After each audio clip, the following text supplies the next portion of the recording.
रविंद्र कुमार जी, आप आ जाएं। आपको अंतर्राष्ट्रीय स्तर पर फैब्रिकेशन में दुबई में 4,03,000 सालाना का पैकेज प्राप्त हुआ है। अंजेश कुमार जी, फैब्रिकेशन में प्रशिक्षण प्राप्त कर ड्राई डॉक्स वर्ल्ड दुबई में LLCC कंपनी में 4,03,000 का सालाना पैकेज अंजेश कुमार जी को। नेक्स्ट दुर्गेश निषाद जी।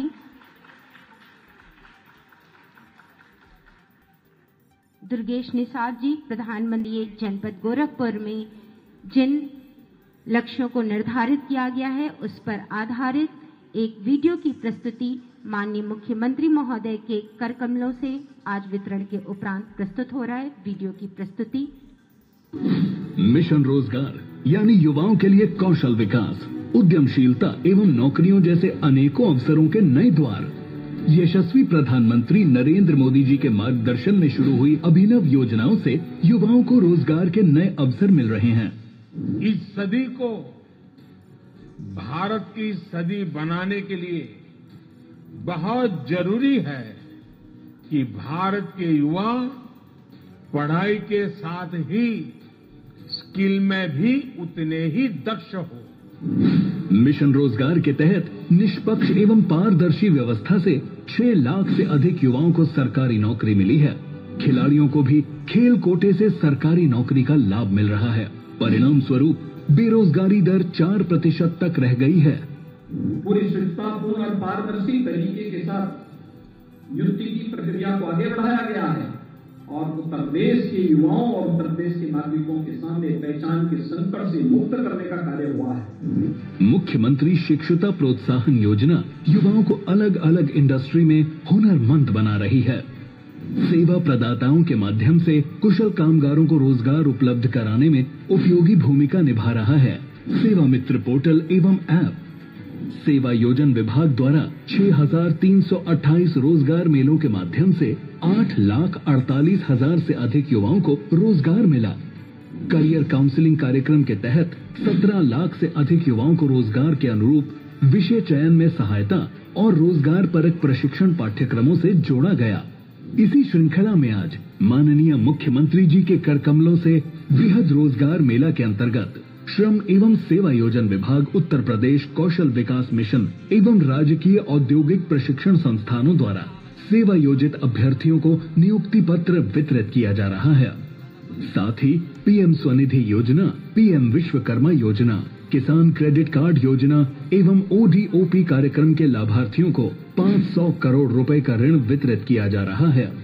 युवाओं को रोजगार, डबल इंजन की सरकार।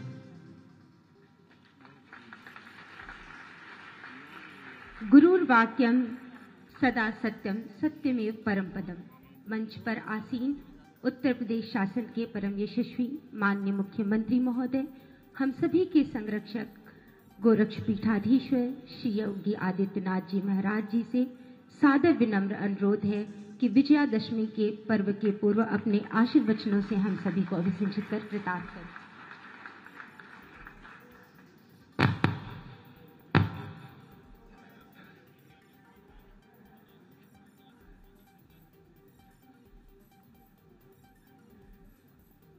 बेहद रोजगार मेला और जरूरतमंद युवाओं को बैंक से लोन उपलब्ध कराने के आज के इस कार्यक्रम में मंच पर उपस्थित केंद्रीय वित्त राज्य मंत्री माननीय श्री पंकज चौधरी जी, प्रदेश सरकार में मेरे साथ सहयोगी मंत्रिमंडल में मेरे सहयोगी मंत्री श्री कपिल देव अग्रवाल जी, माननीय सांसद गोरखपुर श्री रविकिशन शुक्ला जी,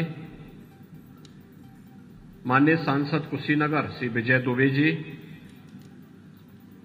महापौर गोरखपुर डॉक्टर मंगलेश श्रीवास्तव जी, विधान परिषद सदस्य डॉक्टर धर्मेंद्र सिंह जी, मान्य विधायकगण डॉक्टर श्री राजेश त्रिपाठी जी, श्री राम चौहान जी, महेंद्रपाल सिंह जी, विपिन सिंह जी, डॉक्टर विमलेश पासवान जी, प्रदीप शुक्ला जी, कुलपति मदन मोहन मालवीय, प्रौद्योगिकी विश्वविद्यालय प्रोफेसर जयप्रकाश सैनी जी, प्रमुख सचिव प्राविधिक शिक्षा श्री एम देवराज जी, प्रमुख सचिव श्रम एवं सेवायोजन श्री अनिल कुमार जी,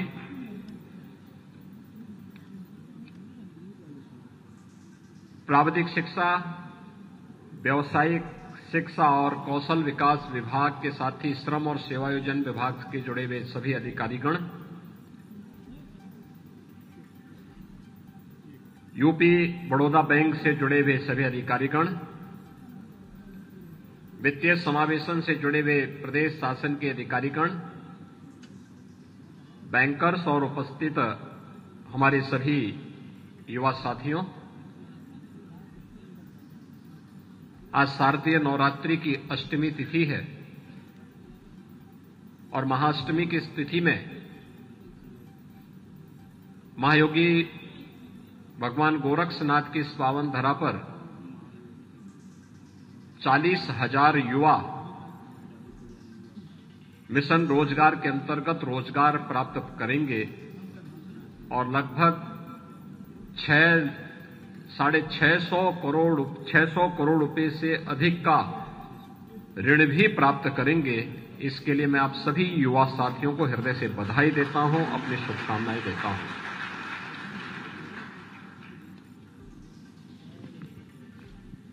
हम सबका हमेशा से एक उद्घोष रहा है कि हर हाथ को काम, हर हाथ को रोजगार, हर हाथ को काम मिले, हर खेत को पानी मिले। यह भारतीय जनता पार्टी प्रारंभ से ही सोचती थी। जब पंडित दीनदयाल उपाध्याय जी ने ये नारा दिया था, तब लोगों को लगता था कि क्या ये संभव है, लेकिन वह प्रधानमंत्री मोदी जी ने 2014 में देश के प्रधानमंत्री बनने के बाद उसको हकीकत में बदलने का कार्य किया है।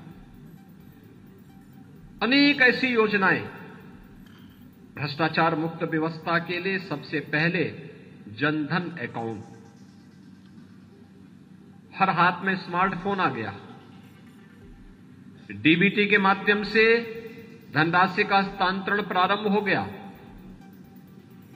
डिजिटल इंडिया के माध्यम से हरेक गांव को, हरेक व्यक्ति को डिजिटली सक्षम बनाया गया। इससे रोजगार के सृजन हुए। Make in India, startup India, stand up India, PM मुद्रा योजना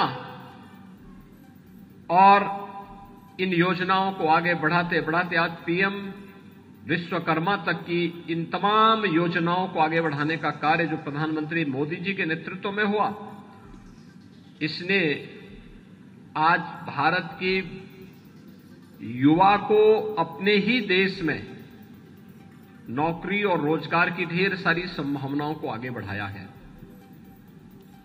आज उसी का परिणाम है कि गोरखपुर में जो एक बृहद रोजगार मेला का आयोजन किया गया है, इसमें 120 प्रतिष्ठित कंपनियां भागीदार बन रही हैं। और मैं तो इस बात को कहता हूं, प्रशासन से भी कहूंगा, व्यावसायिक और टेक्निकल एजुकेशन के साथ साथ कौशल विकास से जुड़े हुए विभागों से भी कहूंगा, श्रम और सेवायोजन विभाग से भी कहूंगा कि जितने भी युवा यहां आए हैं, इन सभी युवाओं को रजिस्ट्रेशन अनिवार्य रूप से करवाइए और इनको अनिवार्य रूप से रजिस्ट्रेशन कराने के बाद जिन्हें रोजगार का पत्र प्राप्त होता है, अच्छी बात है। जिन्हें नहीं हो पाता है, उनका रजिस्ट्रेशन करवा करके उनको किसी न किसी इंडस्ट्री के साथ पीएम इंटर्नशिप स्कीम या सीएम इंटर्नशिप स्कीम के साथ जोड़िए और उस दौरान उन्हें मानदेय के लिए केंद्र और राज्य सरकार मिलकर के आधा मानदेय देगा, आधा इंडस्ट्री देगा। इनके पास अनुभव होगा और अगली बार इनको भी अच्छा पैकेज यहां पे उपलब्ध हो जाएगा, जिससे अधिक युवा किसी न किसी इंडस्ट्री में कार्य उसे उपलब्ध होगा तो उसकी ऊर्जा और उसकी प्रतिभा का लाभ हमारे समाज को और हमारे देश को प्राप्त होगा। भाइयों बहनों, भारत की हमेशा से मान्यता रही है कि अयोग्यो पुरुषो नास्ति, कोई अयोग्य नहीं है।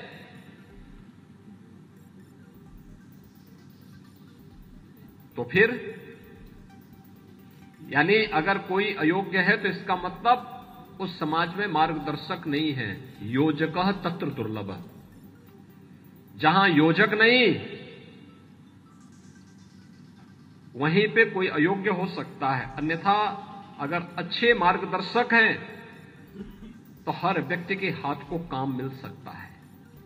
और डबल इंजन की सरकार का यही लक्ष्य है, बिना भेदभाव के हर हाथ को कार्य मिले। और मैं तो अपने युवाओं से कहता हूं, आज सरकार ने ढेर सारी संभावनाएं आपके लिए तय की हैं। आप याद करिए, उत्तर प्रदेश में पहले कोई निवेश के लिए नहीं आता था, आज निवेश के लिए आ रहा है। 38 लाख करोड़ रुपए के निवेश के प्रस्ताव हमें मिले हैं। ये 38 लाख करोड़ का निवेश जब जमीनी धरातल पर उतरेगा, इसके लिए हमें चाहिए 1 करोड़ 10 लाख युवा, जिन्हें अपने ही गांव, अपने ही घर के पास नौकरी और रोजगार मिल जाएगा। ये 1 करोड़ 10 लाख युवा अगर उत्तर प्रदेश का प्रशिक्षित हो जाए, इंडस्ट्री की रिक्वायरमेंट के अनुसार हम उन्हें प्रशिक्षित कर लेंगे, तो कहीं से बाहर से किसी व्यक्ति को आने की नौबत ही नहीं आएगी। उत्तर प्रदेश का युवा स्वयं उसमें रोजगार और नौकरी स्वयं प्राप्त कर लेगा। आप याद करिए, जब हम लोगों ने प्रदेश के अंदर परंपरागत उद्यम को 1 डिस्ट्रिक्ट 1 प्रोडक्ट के माध्यम से आगे बढ़ाने का कार्य किया था, लोग कहते थे क्या होगा इससे, ये तो मर चुका है, इसमें काहे आप अपनी एनर्जी लगा रहे हैं। मैंने कहा ये मरा नहीं है, मरी उन लोगों की सोच है जो इसको मृत बोल रहे हैं। ये जीवंत है और ये हमारे पूर्वजों की धरोहर है। हम इसको प्रोत्साहित करेंगे, इसको टेक्नोलॉजी के साथ जोड़ेंगे, इसको पैकेजिंग के साथ जोड़ेंगे, इसको मार्केटिंग के साथ जोड़ेंगे। और परिणाम क्या हुआ, हमने 18 में योजना शुरू की। जब 25 मार्च 2020 को लॉकडाउन लगा और उत्तर प्रदेश के कामगार, कारीगर और यहां के कामगार ये सब वापस आने लग गए, तो लोगों ने कहा कहां इनको रोजगार मिलेगा। मैंने कहा चिंता मत करो, जिसको आप कहते थे कि ये मरे हुए चीज पर आप काहे अपना समय वेस्ट कर रहे हैं, मैंने कहा वही जीवित हो चुकी है और वह इन सबको नौकरी और रोजगार यूपी में देके 40 लाख लोगों को हम लोगों ने यूपी के अंदर ही रोजगार देने का काम किया था। यूपी देश का एक महत्वपूर्ण राज्य था जिसने उस समय 40 लाख लोगों को उनके घरों तक सुरक्षित पहुंचाया, फिर उन्हीं के जनपद में उनके लिए रोजगार की सृजन की व्यवस्था भी की। जो राज्य उन्हें संभाल नहीं पाए थे, जो राज्य उनकी व्यवस्था नहीं कर पाए थे, वे राज्य कोरोना की प्रथम वेव जैसे समाप्त हुई, मुझे फोन करते थे, हमारे यहां लोग नहीं मिल रहे काम करने के लिए, यूपी से कुछ लोगों को भेज देते। तो मैंने कहा क्या यूपी के लोग इतने फालतू हो रखे हैं कि जहां मर्जी वहां भेज दो उसको। अब यूपी का आदमी यूपी के अंदर ही काम करके उत्तर प्रदेश के विकास में योगदान दे रहा है। और मुझे इस बारे में कहने में कोई संकोच नहीं कि जो भी कारीगर और कामगार उत्तर प्रदेश में आया, जितना प्रतिशत वो आया उतना प्रतिशत उत्तर प्रदेश की अर्थव्यवस्था में वृद्धि हुई है। और जिन राज्यों को छोड़ा, जिन राज्यों से जितने प्रतिशत लोग वहां से पलायन किए, वहां की अर्थव्यवस्था में उतना ही नकारात्मक पहलू देखने को मिला है। ये चीजें दिखती हैं कि अगर हर व्यक्ति किसी न किसी रोजगार और काम धंधे में लगा रहता है तो वह अर्थव्यवस्था को मजबूती प्रदान करता है। प्रति व्यक्ति आय को बढ़ाता है, समाज में खुशहाली का आधार बनता है। और आज तो अनेक ऐसे अवसर हैं। इंडस्ट्री की बात मैंने की आपको, वन डिस्ट्रिक्ट वन प्रोडक्ट में मैंने आपको रोजगार की बात की। और एक और नया पहलू, मैं कल अयोध्या में था। 2017 के पहले उत्तर प्रदेश में कुल मिलाकर के जो लोग आते थे हर एक प्रकार के टूरिज्म में, वे धार्मिक टूरिज्म भी हो, वह हेरिटेज टूरिज्म भी हो, वह इको टूरिज्म भी है, और भी अन्य तमाम प्रकार के पर्व और त्योहार जितने सभी इसमें आ जाते थे। कुल मिलाकर के इनकी संख्या होती थी 3 करोड़।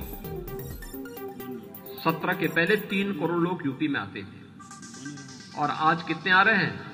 32 करोड़। 32 करोड़ लोग उत्तर प्रदेश में आ रहे हैं। ये 32 करोड़ जो आ रहे हैं, ये 32 करोड़ की ताकत को समझिए। ये 32 करोड़ केवल टूरिस्ट नहीं है।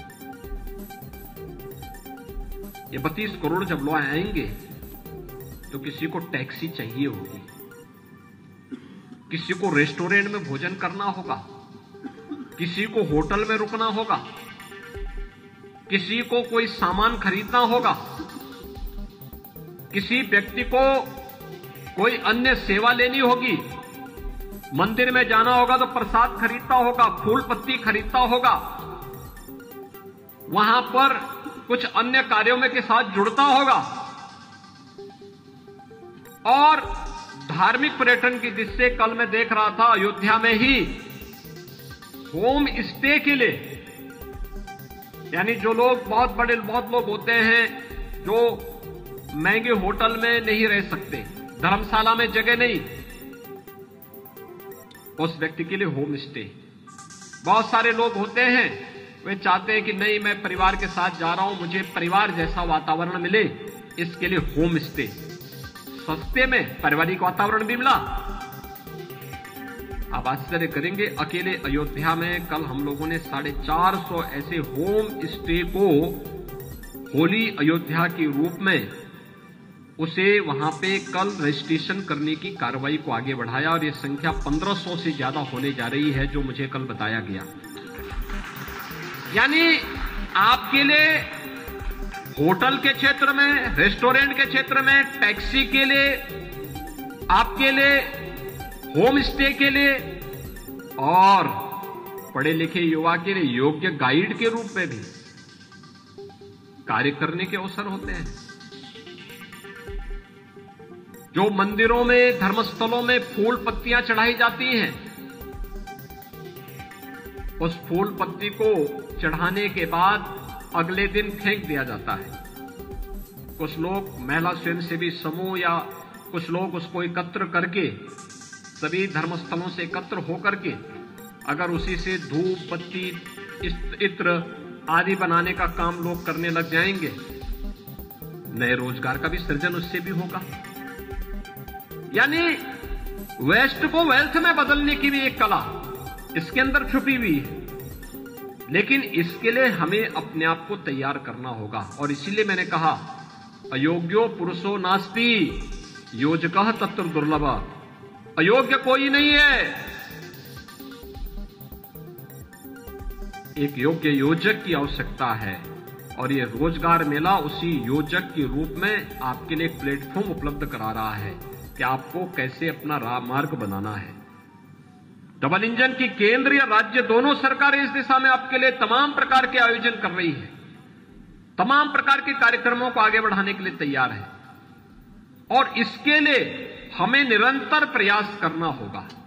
मैं देख रहा था अभी, आज 120 कंपनियां यहां पर आई हुई हैं, इनके द्वारा रजिस्ट्रेशन होंगे, कार्यक्रम होंगे, लेकिन मैं प्रशासन से भी और इन सभी विभागों से कहूंगा, अन्य युवाओं को भी रजिस्ट्रेशन सबका करवाइए, इंडस्ट्री के साथ जोड़िए, किसी को चीनी मिल के साथ, किसी को आईजीएल के साथ, किसी को गायलैंड के साथ, किसी को टीएमएक्स अंकुर के साथ में, किसी को तमाम अन्य जो डेयरी जुड़ी हुई है, डेयरी खुली हुई है आपके गोरखपुर में, अभी डेयरी ज्ञान डेयरी का हम लोगों ने जो सीपी मिल्क प्रोडक्ट का उद्घाटन किया था, इनके साथ जोड़िए। यहां पे हम लोग अभी तमाम अन्य कार्यक्रमों को, फ्लैटेड फैक्ट्री के एक नए कॉन्सेप्ट को भी लेकर के आए हैं, टेक्सटाइल के क्षेत्र में बहुत सारी संभावनाएं यहां पर हैं।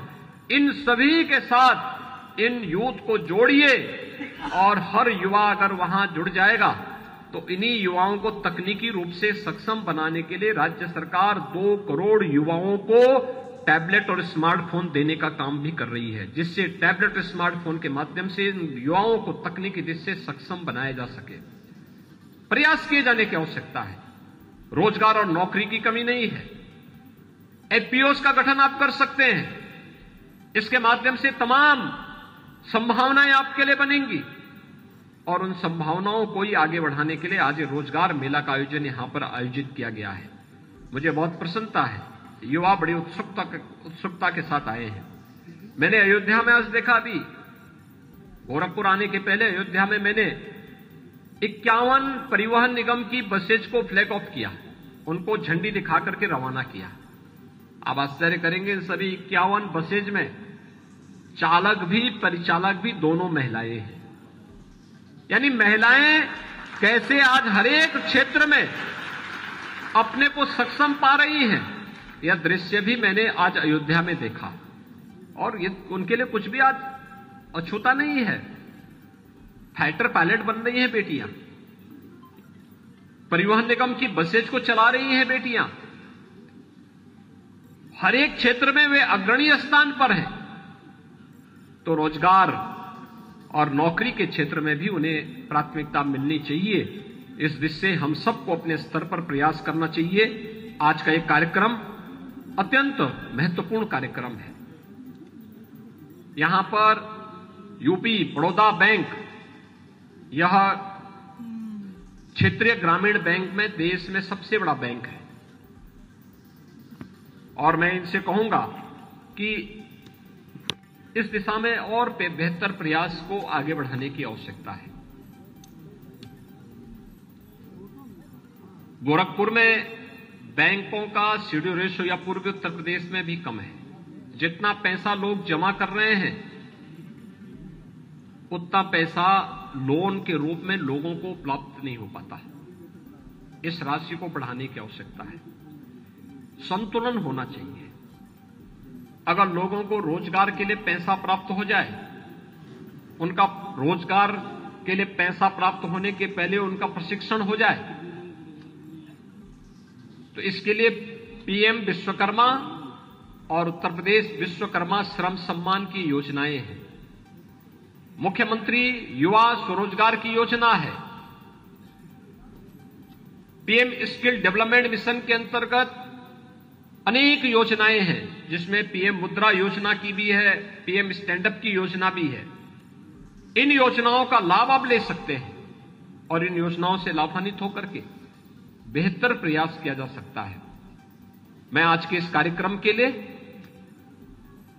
उत्तर प्रदेश श्रम और सेवायोजन विभाग को, व्यावसायिक शिक्षा और कौशल विकास विभाग को, वित्तीय समावेशन से जुड़े हुए विभागों को और बैंकर्स को हृदय से बधाई देता हूं, धन्यवाद देता हूं। जो युवा यहां पर आज नियुक्ति पत्र प्राप्त कर रहे हैं उनको बधाई देता हूं और जो युवा आज यहां आए हैं वे निराश न हो, प्रयास करें।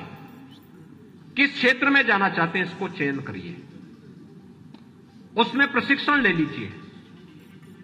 उन्हें रोजगार की गारंटी सरकार देगी, उनके लिए रोजगार और नौकरी की कमी नहीं होगी। अभी आप देख रहे होंगे, अभी तो हमें हर घर नल की योजना में प्लम्बर चाहिए। एक गांव में एक प्लम्बर की तैनाती हो सकती है। एक गांव में एक प्लम्बर। 1,08,000 गांव हैं यूपी में। याद करिए कितने लोगों को मिलेगा। पीएनजी जो रसोई गैस है अभी तक सिलेंडर में आ रहा है, अब ये पाइपलाइन से भी बिछाई जा रही है। पाइपलाइन से जितना व्यक्ति खर्च करेगा, मीटर लगा रहेगा, उसी के हिसाब से वह खर्चा होगा। इसके लिए भी प्लम्बर चाहिए। प्लम्बरिंग की ट्रेनिंग ले सकते हैं, उसके ट्रेड होने चाहिए। उनको इसके लिए ट्रेन करना चाहिए, ट्रेनिंग देनी चाहिए। उनको इसके साथ रोजगार से जोड़ा जा सकता है। बेटियों के लिए VC सखी। आप याद करिए, पहले मांग होती थी हमारे गांव में बैंक खुले, हर गांव में मांग होती थी। हमने कोरोना कालखंड में जब पैसा भेजना शुरू किया तो पता लगा लोग बैंकों में लाइन लगा के खड़े हो जाते थे। तब हमने बैंकिंग कॉरेस्पॉन्डेंट सखी की एक योजना दी थी। आज 56,000 गांवों के लिए बैंकिंग कॉरेस्पॉन्डेंट सखी का चयन हो चुका है और कॉरेस्पॉन्डेंट सखी के माध्यम से आज वित्तीय लेन देन का सारा काम गांवों के अंदर स्वयं कर रही है। आप याद करिए, 56,000 ये बेटियां, ये बहनें गांव गांव में वित्तीय लेन देन का काम करते हुए स्वयं भी रही। मुझे अभी एक VC सखी मिली बाहर एक प्रदर्शनी में। मैंने उनसे पूछा कितना पैसा आप कमा रही हैं? 15,000 से 25,000 रुपए प्रति माह, यानी इतना उसको पास कमीशन आ जाता है बैंक का। और घर का काम भी अलग से। रेडीमेड गारमेंट्स में जो लोग काम कर रहे हैं वे भी इतना पैसा कमा दे रही है। भदोई से एक कारपेट बनाने वाले एक कारीगर से मैंने पूछा कितना कमा लेते हैं? उसने कहा 12 से 15,000 हर महीने कमा ले रहे हैं। यानी घर में बैठे बैठे रोजगार का भी सृजन और घर गृहस्थी का भी सफलतापूर्वक संचालन, ये सभी काम एक साथ हो सकते हैं। हमें थोड़ा प्रयास किए जाने की आवश्यकता है। और याद रखना, जिसके पास परिश्रम करने का जज्बा हो, सामर्थ्य हो, रास्ते एक बार चुन लीजिए किस क्षेत्र में आप जाना चाहते हैं, उसकी ट्रेनिंग लीजिए खूब तन्मयता के साथ। आपके लिए नौकरी और रोजगार की कमी नहीं होगी। मैं इस बात के लिए आप सबको आश्वस्त करता हूं। आज महाअष्टमी की तिथि है, शारदीय नवरात्रि की महाअष्टमी की तिथि। इस तिथि पर मैं आप सबको हृदय से बधाई देता हूं।